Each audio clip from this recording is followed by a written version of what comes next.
네, 민주당원의 댓글 조작, 이른바 드루킹 사건이 전국을 휩쓸고 있습니다. 대선 전 김경수 의원이 드루킹 김 씨에게 기사 링크를 보낸 것으로 확인되면서 야당의 특검 요구가 더욱 거세지고 있습니다. 전직 의원 두 분 모셨습니다. 최민희 전 민주당 의원, 조혜진 전 새누리당 의원과 이야기 나눠보겠습니다. 두 분 안녕하십니까? 네, 반갑습니다. 지방선거가 두 달도 채 남지 않은 상황에서 이른바 이 드루킹 사건이 그야말로 블랙홀이 되고 있습니다. 어제 이 경남도지사 출마 선언을 한 김경수 의원이 이제 기자회견을 했는데 특검을 포함해서 어떠한 조사도 당당하게 임하겠다고 했는데요. 지금 민주당에서는 특검에 대한 입장이 뭔가요? 예, 김경수 의원은 그 앞에 단어가 있었습니다. 필요하다면, 그러니까 자신은 결백하다, 그러니까 어떤 조사라도 받겠다 이런 취지였고요. 민주당은 일단 검찰과 경찰의 수사를 지켜보자 이런 입장이고요. 네. 지금 단계에서는 특검을 안 하는 게 좋겠다 이런 입장입니다. 그리고 이게 이제 야당들, 특히 자유한국당에서는 과거에 국정농단 때 특검을 주장하지 않았느냐 그랬는데 맞습니다. 맞는데요. 그 당시에도 검찰 조사가 다 끝난 다음에 특검했습니다. 네. 그래서 지금까지 검경의 조사가 진행되는데 특검이 동시에 진행된 경우는 없는 것으로 그렇게 확인이 됩니다. 그래서 저는 지금 쟁점도 검찰의 잘못이라기보다는 지금 경찰 차원에서 뭔가 잘못되고 있는 것 같은 느낌이 들지 않습니까? 수사를 좀 잘못하고 있다. 네, 그렇게 문제 제기가 되고 있지 않습니까? 네. 경찰이. 그런데 그것도 들여다보면 사실 언론 보도하고는 다릅니다. 그런데 검찰이 제대로 지휘하게 하고 그리고 수사해서 그 결과를 보면 될 것 같고요. 그리고 지금 묘한 분위기가 있는데 마치 야당이 주장하는 무슨 큰 문제가 있는 듯한 그 결과가 안 나오면 마치 아닌 것처럼 하는 거 이것 또한 아닙니다. 예, 팩트 확인이 가장 중요한 것 같습니다. 네, 지금 야당에서는 대통령이 특검에 대한 입장을 밝혀야 한다 이런 이야기가 나오고 있지 않습니까? 예, 그 대통령 입장은 공식적으로는 아직 나온 건 없는 것 같은데 청와대의 그 대변인인가요? 그쪽에서는 불필요한 의혹을 제기하는 쪽으로 갈 수가 있다. 특검이 도입이 되면은 그래서 일단 반대한다는 입장을 그렇게 이제 표현을 했고 민주당도 좀 전에 그 김경수 의원 본인은 정쟁이 확산되는 걸 막기 위해서 빨리 수사가 됐으면 좋겠다. 신속한 수사를 촉구했죠. 예, 안 그러면 정쟁이 더 확대한다니까. 그렇게 특검도 그래서 이제 특검을 수용하겠다는 건지 특검이 될 경우에 조사에 응하겠다는 건지 그건 이제 모호한데 어쨌든 그에 대해서는 받아들이는 이제 입장을 내놨는데 우원식 원내대표가 특검이 되면은 오히려 정쟁이 더 악화된다.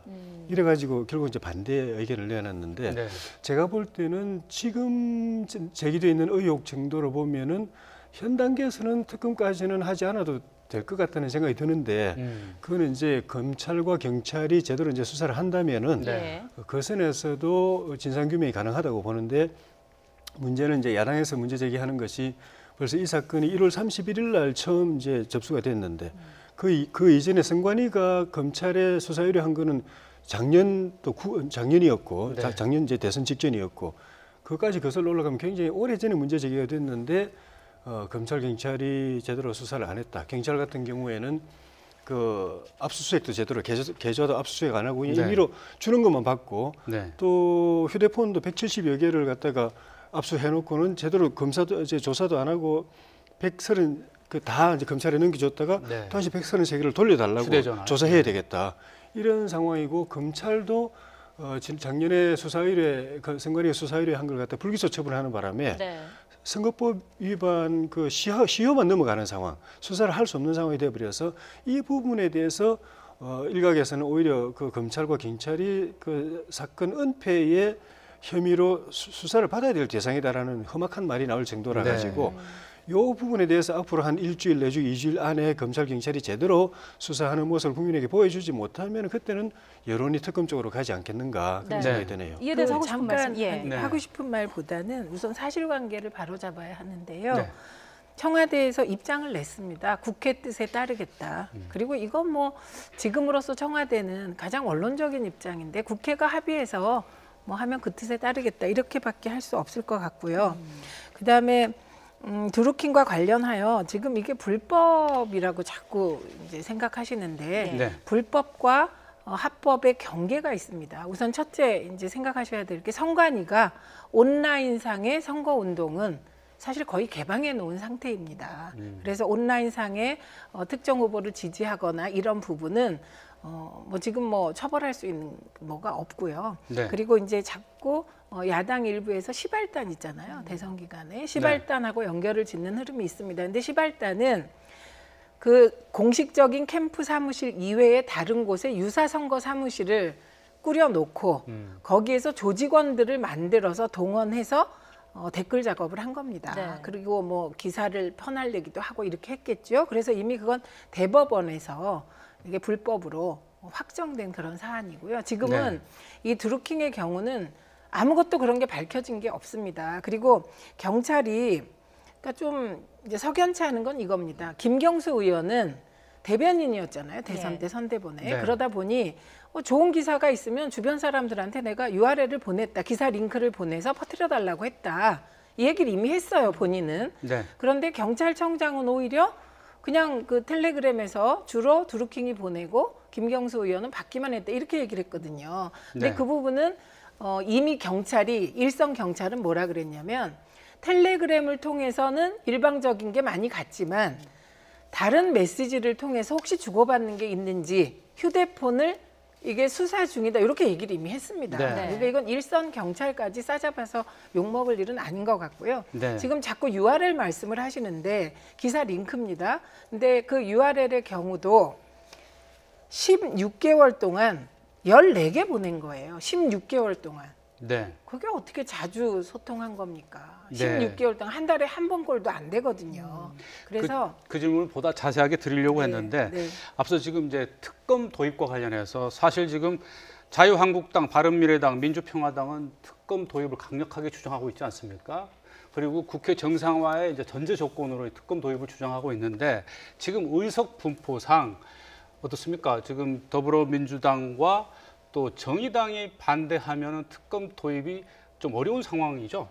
과반수가 돼야죠. 네. 근데 지금 이제 293명 의석이니까 과반수가 147명입니다. 그렇죠. 근데 자유한국당 하고 바른미래당 거기다 그 친야 무소속인 이정현 의원과 네. 조은진 의원까지 합하면 148명인데 네. 문제는 이제 바른미래당에 소속해 있는 의원 비례대표 의원 중에 세 분은 사실상 마음은 민주평화당 쪽에 가 있기 때문에 네.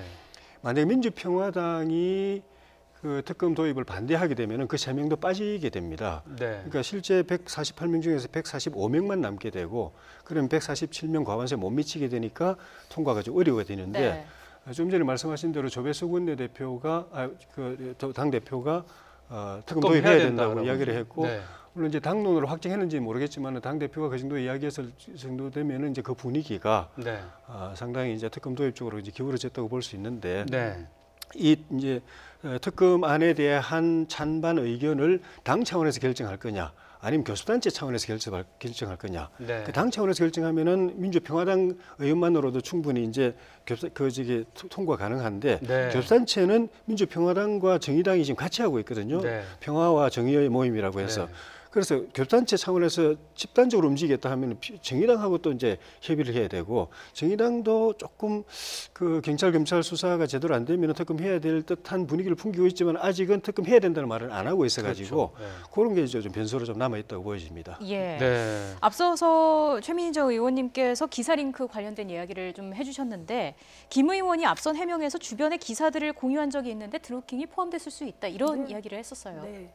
그러니까 대선 때 특히 선거를 치러보면 SNS 홍보팀, 그다음에 대변인, 공보팀과는 굉장히 긴밀하게 연결이 되어 있습니다. 그리고 대선이 되면 온라인상에서 그 자유한국당은 자유한국당대로, 민주당은 민주당대로, 또 국민의당은 국민의당대로 여론이 결집됩니다. 그리고 온라인상에 영향력이 있다는 사람들이 정말 무수히 많이 찾아옵니다. 네. 그런데 그럴 때 찾아와서 도와준다. 그러면 고맙다 이렇게 되겠죠. 그러면 도와줄 수 있는 방법이 뭐가 있겠습니까? 그러니까 지난 대선은 사실상 민주당이나 문재인 후보 입장에서는 무리를 할 필요가 없는 선거였습니다. 네. 그래서 그때 도와준다는 건 SNS 상에서 문재인 후보 인터뷰가 나오거나 뭐 문재인 후보에 대한 안 좋은 기사가 나오면 그 기사에 대해서는 좀 뭐 이거를 안 좋다고 얘기해달라. 저는 이거 다 했을 거라고 생각합니다. 네. 모든 정당에서. 네. 그래서 그 URL이고 뭐 메신저가 나오고 이러니까 이게 제가 요즘 두 개 세계가 있다는 걸 깨달았습니다. 예, 그러니까 SNS를 잘 알고 활용하는 국민들이 계시고 예. SNS하고는 조금 거리를 두고 계신 국민들이 계신 것 같아요. 그런데 SNS를 이용하는 사람들 입장에서 보면 16개월 동안 14개의 메시지를 주고받은 것은 이거는 소통 안 한 겁니다. 카톡에서요. 활발한 카톡들은 하루에도 수백 개의 메시지로 토론도 하고 좋아하기도 하고 이러거든요. 네. 그래서 요거는 조금 SNS에 대한 이해가 필요한 것 같고요. 네. 최근에 나온 그 메신저 있잖아요. 미국에서 온 프로그램도 제 경우만 해도 5개 정도의 메시지 그 쓰고 있거든요. 독특한 앱을. 예. 네. 뭐 왓츠앱도 있고 뭐 바이버도 좀 있고. 보안성이 강화된 예, 그다음에 프로그램들. 텔레그램을 주로 씁니다. 왜냐하면 텔레그램 본사가 독일에 있기 때문에 네. 보안성이 있다고 생각해서 그게 꼭 비밀은 아니더라도 저 개인 사생활도 드러나는 게 싫거든요. 네. 예, 그래서 그런 보안성이 강화된 텔을 찾아 쓰는 거를 비난할 이유는 전혀 없는데 네. 언론 보도를 보면 마치 뭐 그런 보안성이 강한 메신저를 쓴 게 무슨 뒤에 뭐가 있어서 그렇다 이렇게 생각하는 것 자체가 정말 SNS에 대한 조금 더 이해가 필요하다고 봅니다. 지금 논란이 되고 있는 것은 이 드루킹과 김경수 의원 간의 연관성, 어느 정도 관계를 맺었는지, 그리고 또 민주당과는 어떤 관계가 있는 거냐에 대한 지금 의혹들이 지금 제기되고 있다 보니까 그런 건데요. 그런데 앞서 말씀해 주신 것 같아 기사 10건 가운데 4건이 대선 기간에 보내줬고 또 그걸 처리하겠다고 드루킹이 이제 답신 메시지를 보냈는데요. 실제로 이 드루킹과 경공무 회원으로 추정되는 아이디로 댓글이 달렸는데 이랬을 경우에 이거 문제는 좀 없는 건가요?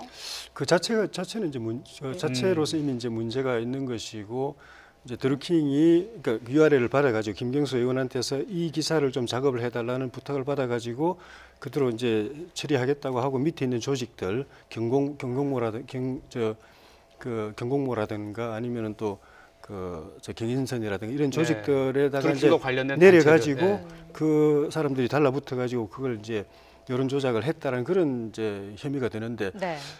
몇 건이라도 사실은 그 이제 그 자체로서는 나중에 이제 그걸 기소를 하고 재판을 할 때는 가만히 되겠지만 그 자체로서는 위법은 위법이라는 걸 이제 그 부인할 수가 없는 것 같고 문제는 그 14건이라고 했지만은 그게 단지를 모르거든요. 다 검색을 안 해봤기 때문에 지웠을 수도 있기 때문에 또 많이 대선 끝나고 난데 많이 지웠다라는 그 김경수 의원 본인 이야기가 꼭 그건지는 모르겠지만은 대선 때 워낙 많이 들어왔기 때문에 끝나고 나서 많이 지웠다는 이야기를 했기 때문에 거기에 포함됐을 가능성도 있어서 그건 그게 전부라고 단정할 수가 없고 거기다가 그 일로 인해서 어쨌든 그 오사카 총영사라는 큰 외교직을 갖다가 청탁을 했는데 사실 김경수 의원이나 민주당에서 크게 빚진 게 없으면은 그런 걸 청와대에다가 이야기를 할 수가 없거든요. 그러니까 국민들이 의심을 가지는 거는 도대체 저 사람의 역할과 비중이 어느 정도고 김경수 의원이나 민주당 또는 청와대 입장에서 볼 때 어느 정도의 마음의 부담을 지고 있길래 저런 걸 갖다가 검토를 하고 면접도 하고 이렇게 하는가라는 부분에 대해서 의심을 당연히 가지는 것이고 그 부분이 해소가 안 되면은 의혹이 계속 커질 수밖에 없고 또 이제 드루킹 김 씨를 변호하는 그 측근에 해당하는 변호사가 또 대선 과정에서 민주당의 법률자문단을 활동을 했었고 청와대 행정관으로 또 추천도 됐었고 이런 것들이 하나씩 나오고 있으니까 단순히 그냥 개인적 자발적인 지지자가 개인적 차원에서 했다라고 설명할 수 없는 부분이 이제 많이 있어가지고 그런 부분에 대한 그 해소가 제대로 돼야 될 것 같고 좀 전에 의원님 말씀에 지난 대선은 문재인 후보로서는 무리할 필요가 없었다고 말씀하셨는데 사실 촛불 그 전국 이런 것 때문에 탄핵 전국 때문에 문재인 후보나 민주당으로서는 굉장히 좀 유리한 선거는 건 맞았습니다. 그렇지만 어느 선거든 간에 당선될 때까지는 사실 마음 못 놓는 것이고 특히 그 대선 직전에 4월 11일에서 13일자에 조사된 여론조사에서 격차가 3%로 줄어들었어요. 문재인 후보가 40%고 또 안철수 후보가 37%까지 치고 올라갔습니다. 문재인 후보 중에서 굉장히 긴장했는데 그때 상황에 대해서 드루킹이 이야기한 게 뭔가 하면은 그 상황에서 자기들이 그 전까지는 문재인 후보를 공격하는 그 댓글에 대해서 방어만 했는데 그때부터는 안철수를 직접 공격하는 데 화력을 집중했다. 특히 MB 아바타론 이런 걸 갖다가 되도록 퍼뜨려 가지고 그때부터 지지율이 떨어졌다. 이렇게 의원님, 잠깐만 지금 속보로 지금 들어온 소식 지금 자막으로도 나가고 있는데요. 이 남북 정상 간의 핫 라인이 개통이 됐습니다. 청와대와 북한 국무위원회 사이에서 이 한라인이 개통이 돼서 실무자들끼리 오후 3시쯤에 한 4분간 통화를 했다고 합니다. 네, 양쪽 전화 연결선의 끝은 우리 쪽은 청와대고요. 북측은 국무위원회입니다. 조금 전에 들려온 소식에 의하면 오늘 오후 3시에 시험 통화가 됐다라는 소식이 전해져 왔습니다. 자, 네. 관련된 소식은 저희가 자세하게 들어오는 대로 전해드리도록 하겠습니다. 네. 그 부분 관련해서 끊어서 청와대 관계자도 했으면 사실은 좋겠습니다. 댓글이 무섭다라고 이야기를 하면서 네. 지난번에 평창 올림픽 때 그 여자 하키팀 단일 그 팀이 구성되었을 때 그에 대해서 댓글 작업을 이때는 드루킹 팀이 거꾸로 문재인 정부를 공격하는 댓글 작업을 한 거거든요. 예. 그 작업 때문에 대통령 지지율이 10% 떨어졌다고 청와대 관계자가 이야기했을 정도로 그러니까 때 내릴 수도 있고 올릴 수도 있다는 걸 갖다가 청와대가 그 인정했기 때문에 그런 부분이 대선의 민심을 왜곡하고 대선의 공정성을 그래서 그거로 인해서 탄생된 정부의 정통성을 위협하는 요인이 될 수 있기 때문에 이 사건이 심각성을 가진다는 것입니다. 네. 지금 너무 최현님. 많은 쟁점을 매기하셔서 저도 그 쟁점 하나하나 말씀드리겠습니다. 우선 이걸 김경수라고 하니까 자꾸 이제 문제가 되는데 네. 한 캠프의 대변인이라고 합시다. 그 대변인이 자기 후보를 홍보하기 위해서 좋은 기사를 누군가에게 URL로 연결해서 보냈다고 칩시다. 네. 그러면 거기서 처리하겠다고 했다고 칩시다. 그럼 무엇을 했냐가 중요한 거잖아요. 그래서 이게 이미 몇 개 기사들이 나왔습니다. 그 김경수 의원이 드루킹에게 보낸 그 몇 가지 기사에 대해서 어떤 일이 벌어졌냐가 나왔는데요. 그거는 그냥 칭찬하고 이런 수준의 댓글이 달렸는데 확실한 건 매크로 작업은 없었다. 예, 이렇게 밝혀진 것이고요. 예. 그다음에 이렇게 하면 이게 위법이라고 하셨는데 이거 위법 아니지요. 왜 이게 위법인 것은 그때 기계적인 조작을 이용하여 매크로를 활용했다면 위법입니다. 그리고 지금 드루킹이 구속된 것도 매크로 때문에 구속된 거예요. 그렇죠. 이게 위계에 의한 업무 방해로 구속이 된 겁니다. 그럼 누구를 방해한 거냐? 네이버를 방해한 겁니다. 예. 그래서 이거는 분명히 말씀드려야 되고요. 그다음에 이제 이게 위법이면 전부 다 걸립니다. 왜냐하면 저희 민주당의 대선 후보 경선 과정에서는 문펜, 송가혁, 그다음에 안희정 캠프 등등에서 다 URL을 서로 보내면서 뭐 좋은 기사는 막 퍼나르기 하고요. 그 밑에 이거 정말 뭐 문재인 화이팅, 안희정 화이팅, 이재명 화이팅 다 한 거거든요. 그래서 이것은 선관위가 허용한 온라인상의 무제한으로 풀어진 선거운동 범위이기 때문에 이거는 위법하지 않다. 이미 선관위가 얘기를 한 것이고요. 이거는 현행법상 위법이 아니다. 이렇게 얘기를 한 거고요. 그다음에 지금 37, 40% 이게 이제 한 그 여론조사가 그렇게 나왔습니다. 근데 네. 그거를 민주당이 긴장했다고 하시는데 그렇지 않습니다. 왜냐하면 그때 상대 후보의 그 지지도는 편차가 너무 커서 곧 무너질 거다. 이렇게 네. 저희가 분석을 하고 있었기 때문에 네. 그렇지가 않고요. 그리고 지난 대선은 사실 솔직히 말씀드리면 민주당이 자력으로 문재인 후보가 다 자력으로 잘했다기보다는 박근혜 국정농단으로 촛불 혁명이 일어났고 사실은 그런 분위기 속에서 진행된 선거였기 때문에 네. 이런 무리한 일을 할 필요가 없었던 겁니다. 그래서 지금 이게 보도들도 나오는 걸 보면 네. 좀 애매한 게 있는데 저는 쟁점은 딱 몇 가지라고 생각합니다. 우선 첫째는 드루킹이 많은 돈을 썼다고 하는데 그 돈이 어디서 나왔냐? 이거는 저는 검경이 계좌 추적하면 금방 밝힐 수 있습니다. 네. 그래서 빨리 밝혀주길 기대하고요. 예. 그다음에 두 번째는 뭐 URL 기사를 보냈다. 이거 하나도 쟁점 안 되는 거.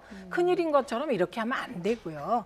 중요한 것은 조직 근데 지금 방금 말씀하신 그런 부분이 이주민 경찰청장이 애초에 그런 얘기를 했다면 모르는데 제일 처음에는 드루킹이 보낸 문자에 아니, 대해서 그거는- 김경수 의원은 들여다보지 않았다고 이제 아니 답변을 그거는 해서. 이주민 경찰청장의 문제니까. 그렇죠. 그래서 지금 경장- 야당이 눈치 보기 수사 아니냐. 뭐 또 경찰청장에 근데 대해서 지금 약간 쟁점이 지금 다른 건데요. 이주민 경찰청장은 수사 내용도 잘 몰랐던 것 같습니다. 왜냐하면 이미 경찰 그 담당 경찰은 뭐라고 얘기를 했냐면 텔레그램으로는 뭐 그랬다. 그런데 네. 휴대폰을 지금 조사하고 있다. 왜? 혹시 다른 메시지를 주고받을 수 있을지도 모른다. 이렇게 이미 나온 얘기입니다. 그런데 이주민 경찰청장 얘기는 이주민 경찰청장이 잘못한 것이죠. 그래서 오늘 사과하지 않았습니까? 예. 네. 그리고 그 이후에 책임질 일이 있으면 저는 뭐 그분도 책임져야 된다고 생각합니다. 네. 그리고 까먹었어요. 중간에 말씀하셔서 네, 맞아. 예, 하십시오. 또 하나 할 얘기가 네. 있었는데 네. 까먹었습니다. 그럼 이제 조금 이따 기억해내셔가지고 하시고요. 그러니까 가장 지금 쟁점이 되고 있고 검찰이나 경찰 수사에서 밝혀져야 될 부분이 드루킹이 김경수 의원의 어떤 지시를 받았는지 또 예. 민주당의 어떤 자금이나 김경수 의원의 어떤 자금이 드루킹에게 건네졌는지 예. 뭐 그런 것 아니겠습니까? 그런 것은 이제 검찰과 경찰 수사에서 밝혀져야 될 터인데요. 예. 지금 한국당에서는 사실 좀 경찰과 악연이 있지 않습니까? 지난 예. 3월에 또 미친 게 발언을 해가지고 이제 경찰에서 발끈 일어났고요. 특히 경찰에 대해서 지방선거를 앞두고 있기 때문에 어떤 경찰 수사라든지 어떤 경찰에 대해서 이렇게 민감하게 반응하고 있는 것 아니냐라는 얘기도 있어요. 선거 전에는 원래 뭐 평소에도 그렇지만 야당의 피해 의식이 있습니다. 민주당도 옛날에 야당일 때는 늘 그랬었고, 근데 이번에 한국당은 조금 과하게 반응해서 나중에 사과도 하고 했지만은 네. 어쨌든 간에 한국당 입장에서 볼 때는 영남 사수가 굉장히 중요한 부분인데 선거 앞두고 경찰이 한국당 입장에서 볼 때 충분히 의심할 만한 그런 행동을 울산청에서 했었거든요. 네. 네. 그 선거 앞두고 그 후보 본인도 아닌데 후보 친척이나 이 사람들과 관련된 건데 그 전부터 계속 수사하다가 후보가 되는 순간에 바로 또 그 압수수색 압수수색 시점이 들어오고 애매모호했기 때문에 그렇죠. 그 전에 또 네. 상대 후보인 유력한 민주당 후보인 송철호 후보하고 또 두 번이나 만났고 네. 그런 것들에다가 또 이번에는 거꾸로 여당의 악재라고 생각되는 사안에 대해서 서울경찰청장이 사건을 제대로 파악도 안 하고 그냥 두둔을 했던 네. 네. 아니면 알고 있었으면서 약간 은폐성으로 두둔을 했던 간에 그렇게 했다가 또 바로 뒤집고 근데 이분이 과거에 노무현 정부 때 김경수 의원하고 청와대에서 같이 이제 또 근무를 해놓으니까 한국당 입장에서 볼 때는 그 한편에 울산청장은 야당 조직에 나서고 예.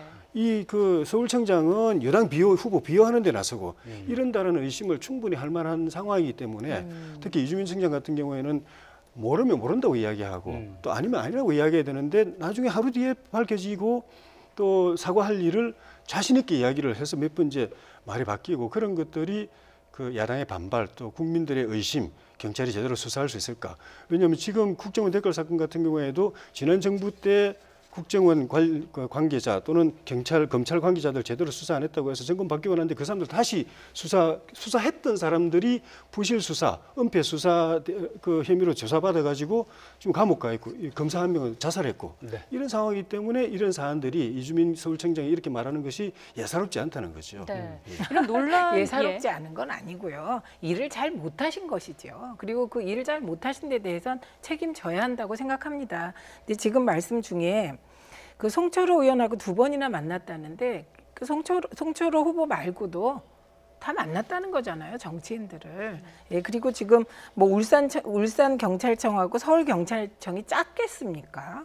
예, 나름 일을 하다 보니 그렇게 된 거고. 네. 그다음에 정확한 그러니까 한 가지는 꼭 짚어야 되는 게 울산 경찰청이 압수수색 영장 발급하는 거 아니잖아요. 네. 법원이 발급하는 거고 검찰이 청구하는 거거든요. 그래서 저는 이제 이주민 청장의 잘못된 일 처리는 저도 동의합니다. 거기에 대해서 책임지셔야 합니다. 그런데 지금 사안은 경찰이 잘못한 거니까 검찰이 제대로 수사 지휘를 해서 제대로 수사를 한번 해보게 놔두고 그리고 그 수사를 제대로 못하면 문제는 결과가 아닙니다. 네. 결과에 대해서 수사가 잘 되고 결과가 나오면 다 승복해야 되는 것이죠. 근데 아까 말씀하셨듯이 수사를 제대로 안 하는 것 같을 때 그때 논의해도 늦지 않고요. 그리고 또 하나 사실은 특검해도요.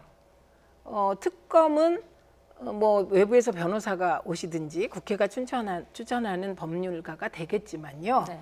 여전히 현직 검사들이 특검을 채웁니다. 그리고 경찰들이 들어가서 수사하거든요. 결국 지휘 문제라는 것이죠. 그러니까 검찰이 좀 제대로 지휘해서 오히려 저는요 빨리 수사되기 바랍니다. 특히 계좌 추적 빨리 하셔서 네. 예 아무것도 안 나왔다 그러면 깨끗이 승복하고요. 만약에 누군가가 정말 정치인이 여당 정치인이 그런 이상한 자금을 드루킹 같은 인터넷 정치 사기단이라고 저는 보는데 그런 사람한테 줬다면 응당 정치적 책임을 져야 하지 않겠습니까? 예. 네. 근데 검찰이 야당으로부터 이제 그 반발을 받는 이유 중에 하나도 그 경찰하고 지금 싸잡아서 방치하고 있다, 은폐하고 있다, 또 증거인멸 시간을 주고 있다 이렇게 싸잡아서 비난을 받고 있는 거는 작년에 선관위에서 선거 그 수사 의뢰했을 때 그때 제대로 수사했었으면은 그때 이미 밝혀졌을 사안인데 선거에 영향을 줄까 싶어서 안 했는지 모르겠지만 그걸 불기소 처분하는 바람에 지금 조사하려고 해도 선거법상 그 저기 저 공소시효가 지나버렸어요. 그래서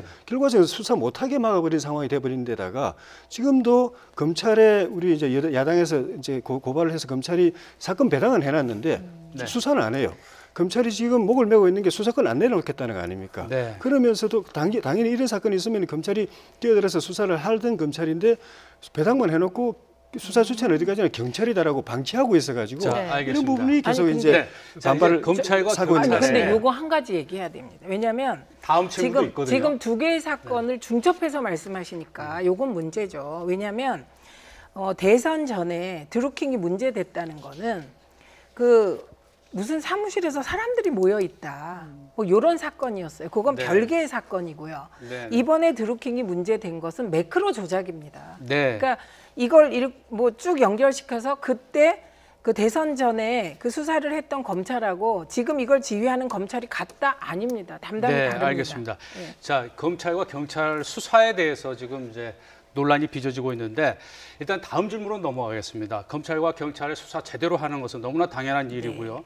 김경수 의원 여러 가지 논란 끝에 어제 경남도지사 선거에 출마하겠다고 선언을 했습니다. 그래서 최근에 여론조사를 보니까 김경수 의원이 지금 드루킹 연루 의혹에도 불구하고 김태호 후보하고 9%포인트 차가 나는데요. 예. 이 여론조사 결과에 대해서 어떻게 보십니까?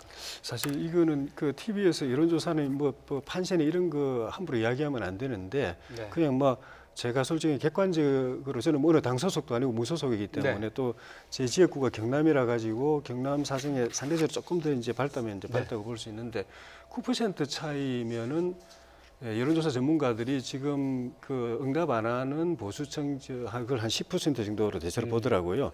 그러면 이 자체가 이미 박빙입니다. 네. 근데 이 사건이 앞으로 한 2개월 정도 남은 그 지방선거가 갈 동안에 김경수 의원이 아무런 잘못이 없고 혐의가 없다는 식으로 깨끗하게 정리가 된다면 이제 박빙해서 이제 세게 싸워야 되고 그렇지 않고 만약에 의혹이 계속 제기가 되고 이게 그 해명이 안 되고 거기다 김경수 의원이 경찰이든 검찰이든 수사까지 받게 되고 네. 수사 받으면서 이게 좀 법적으로 문제가 있는 것으로 되게 되면 김경수 의원 입장에서는 굉장히 어려운 선거를 해야 될 수도 있겠다. 네. 그래서 저는 그런 점 때문에 본인이 원래 도대체 욕심이 있어 가지고 나선 게 아니고 그 당을 위해서 또 정부를 위해서 이렇게 뛰어든 입장인데 상황이 이래 되니까 어제 그제 고민을 많이 했던 것 같아요. 그런데 어쨌든 당에서 이건 하라고 해서 최종적으로 그렇게 결심을 한 것 같은데 알겠습니다. 상황적으로 보면은 굉장히 어려운 상황. 이게 이 문제가 어떻게 깨끗하게 규명이 되느냐 아니면은 네. 그 문제가 있는 것으로 계속 의혹이 제기되느냐에 따라서 김경수 의원 선거가 어려움이 덜할 수도 있고 더할 수도 있고 제가 그럴 것 덧붙여서 같습니다. 우리 최 의원께 질문을 드리겠습니다. 방금 말씀하신 것처럼 이번 6.13 지방선거에서 경남도지사 선거가 어떻게 보면 최대 어떤 이제 주목이 되는 어떤 선거가 됐어요. 그리고 당 차원에서도 김경수 의원 출마로 전반적인 선거 국면에서 조금 더 부담을 갖게 된 것 아니냐 이런 얘기도 들리던데 어떻게 보십니까? 저는 후자 뭐 당 차원에서 김경수 출마로 당이 부담됐다 이런 얘기 못 들어봤습니다. 왜냐하면 김경수 의원으로서는 당사자잖아요. 네. 그러니까 미안할 수도 있는 겁니다. 왜냐하면 이런 이상한 일에 드루킹 같은 그러니까 다 없다고 치더라도 드루킹 같은 디지털 정치 사기단과 만났다는 것이 알고 보니 사기단이었던 거 아닙니까? 그러니까 네. 그 자체로도 아마 되게 미안하고 국민들께도 송구할 겁니다. 네. 그런데 객관적으로 보면 당 입장이나 보면 이건 별거 아닌 거다. 모든 캠프가 다 도와주겠다는 파워블로거 만나지 안 만나겠냐. 예, 이렇게 생각을 한 것이고요.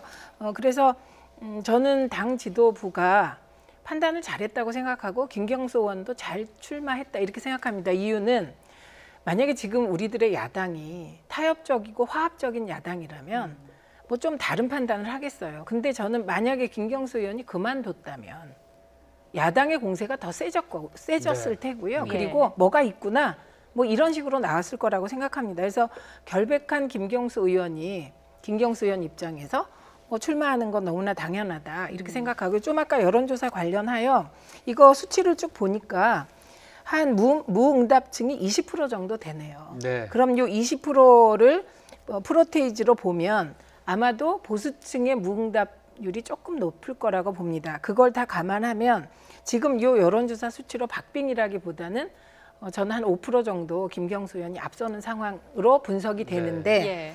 중요한 거는 김경수 의원이 앞서도 50%를 못 넘고 있잖아요. 네. 네, 그렇기 때문에 이게 뭐 불안한 대세론이다 이렇게 지금 뭐 봅니다. 두 달 채 남지는 않았지만 뭐 네. 일희일비할 필요는 없고요. 지금 네. 이제 여론조사니까 네. 거기에 뭐 굉장히 뭐 의미 부여한다는 것은 좀 너무 섣부른 감이 있습니다. 네, 어쨌든 저희가 지금 두 분을 모시고 이야기할 수 있는 시간이 좀 한정이 돼 있으니까요. 조금만 속도를 내서 네. 진행을 해보도록 하겠습니다.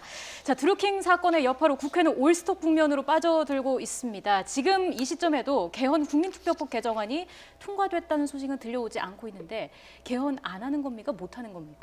이렇게 가면 못 하는 거죠. 뭐 안 하고 이게 선택지가 없습니다. 왜냐하면 국민투표법 중에 재외국민투표와 관련하여 헌재가 이미 2012년이죠. 그때 2012년에 이게 헌법 불합치 판정을 내렸기 때문에 국회가 지금 7년째인가요? 6년째 직무유기하고 있는 겁니다. 네. 그러니까 이거는 개헌안과 관련하여 뭐 협상에 들어가서 갑론을박해서 논의를 하면 좋은데 이거 뭐 논의해봤자 안을 만들어봤자 6월 13일 날 지방선거와 동시에 개헌하는 건 불가능한 겁니다. 왜냐하면 투표를 하려면 선거인단이 확정돼야 되는데 선거인단을 확정할 수가 없습니다. 그러니까 이 점은 저는 예를 들면 보도를 할 때 이것만은 확실히 가름말을 언론이 타주길 기대합니다. 이건 국민투표법은요. 6월 13일 날 동시투표 안 해도 통과 빨리 시켜야 되는 겁니다. 네.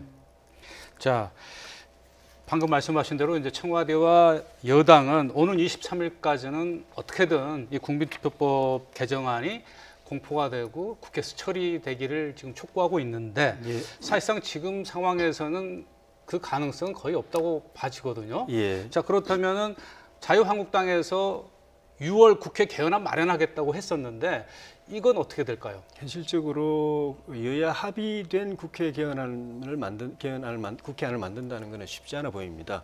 일단 야당 단일안을 먼저 만들겠다고 이야기를 하고 있는데 야당 단일안을 만드는 것도 사실은 제가 볼 때는 그렇게 쉬운 일은 아니고 설령 거기 나온다고 하더라도 여당 안이라는 건 결국 청와대 안이나 입장이 거의 비슷하거든요. 네. 근데 그 청와대 안, 대통령이 발의한 청와대 안하고 이 정부 안이죠. 정부 안하고 야당 안하고 일단 그 개헌의 필요성부터 그다음 내용, 방향 이까지 너무 차이가 많이 납니다. 일단 네. 야당은 권력구조 개편이 먼저 중심이다, 핵심이다, 분권하는 것이 중심이다라고 그러는데 청와대는 분권 그대로 하지 않고 대통령 권한 그대로 거의 그대로 뭐 조금 손보지만 거의 그대로 가지고 있으면서 임기를 8년으로 늘리는 안을 내놨기 때문에 야당에서는 도저히 받을 수 없는 상황이고 거기다가 원래 이 개헌안이 나올 때는 개헌 이야기가 나올 때는 박근혜 대통령 제왕적 탄핵이 제왕적 대통령의 폐해의 최극단이다. 이제는 이거 청산해야 된다. 네. 그래서 그 대통령 권한을 좀 약화시키는 이게 초점 맞추자 했는데 개헌 판도라의 뚜껑을 여는 순간에 그 말고도 온갖 게 다 나와가지고 네. 대통령제 권력 구조도 여야 간의 합의가 쉽지 않은데 뭐 온갖 너무 차이가 전문부터 크다. 해가지고 모든 걸 다 합의를 해야 되니까 굉장히 쉽지 않은 상황인 것 같습니다. 네. 그러니까 저는 이번에 6.13의 동시투표를 혹시 국회 때문에 못하게 되더라도 네. 국민투표법만은 꼭 해결했으면 좋겠습니다. 이렇게 국회가 직무유기를 계속하는 건 안 되고요. 예. 6월 14일이라도 좀 하셨으면 좋겠습니다. 네. 그리고 지금 말씀 중에 분권은 두 가지가 있습니다. 대통령의 권한을 분산하는 권력 분산이 있고요. 그다음에 지방 분권이 있습니다. 네. 그래서 지방 분권에 대해서는 문재인 정부도 그리고 민주당도 되게 적극적이다 이 말씀 드리고요. 그다음에 제왕적 대통령제의 문제점을 해결하는 건 맞습니다. 그런데 제왕적 대통령제를 해결하다가 300명의 제왕적 국회의원을 만드는 개헌은 저는 국민들이 절대로 동의하시지 않을 거다. 네. 이렇게 생각합니다. 예. 네. 자, 이와 관련해서 새롭게 들어오는 소식들은 저희가 있는 대로 전해드리도록 하겠습니다.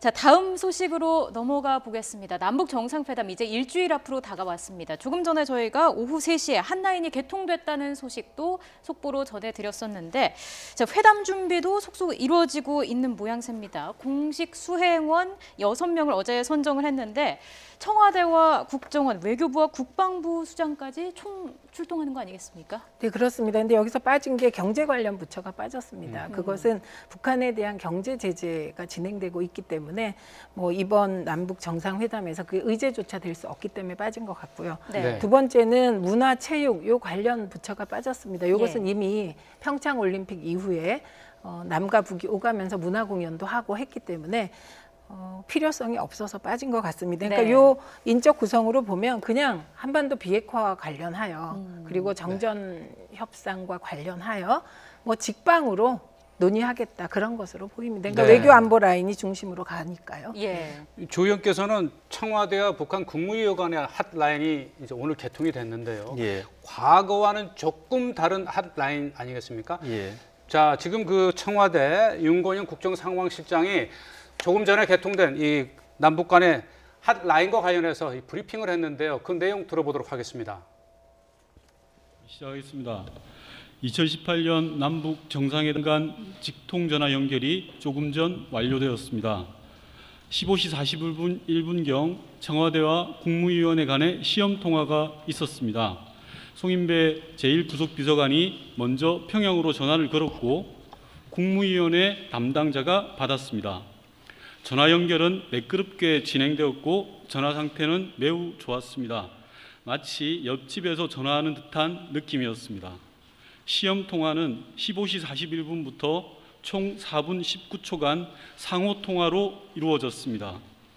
정상회담이 일주일 앞으로 다가온 만큼 남은 시간 동안 현장 점검에 최선을 다할 예정입니다.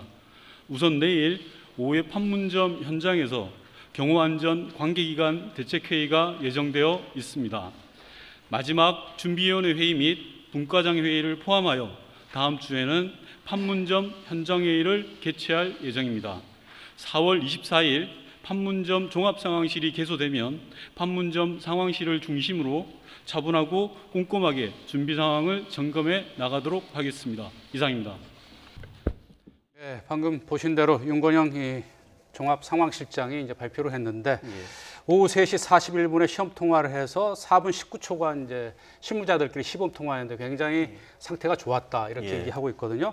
근데 문제는 이제 일주일 앞으로 다가온 정상회담에 앞서서 양 정상이 이 핫라인을 한번 직접 통화를 할 가능성이 높지 않겠습니까? 예, 그렇게 하기로 상반간에 어느 정도 이야기가 된 것 같아요. 그래서 네. 다음 주 금요일이 정상회담이니까 네. 네. 주초쯤에는 한번 시험 통화를 하지 않겠는가.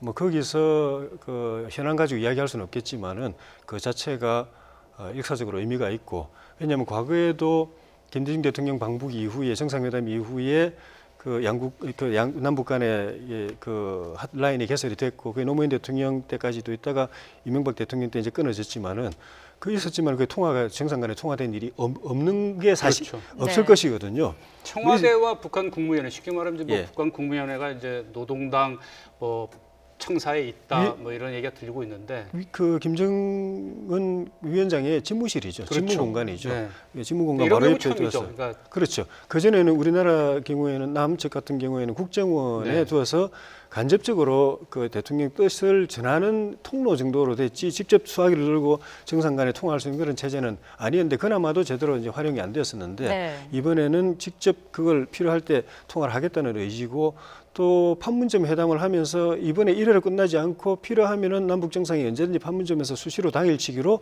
만나서 협의하고 서울 평양으로 돌아가고 이런 체제도 만들겠다고 하는 의욕을 보이는 걸 보면은 이 핫라인도 최대한 활용하겠다고 하는 것인데 예. 네. 문제는 이제 남북 간의 이후의 정치적 상황이 이제 우리가 바라는 방향으로 잘 돼야죠. 그래야 이 라인이 이제 활용이 될 텐데, 그 한미 간에는 동맹인데도 불구하고 상태 서로 간에 조금 기분이 언짢으면 몇 달간 통화도 안 되거든요.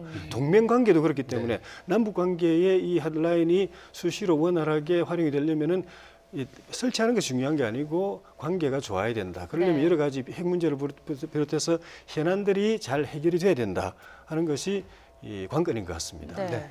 의원님께서 보시기에는 통화 내용은 어떻게 예상하십니까?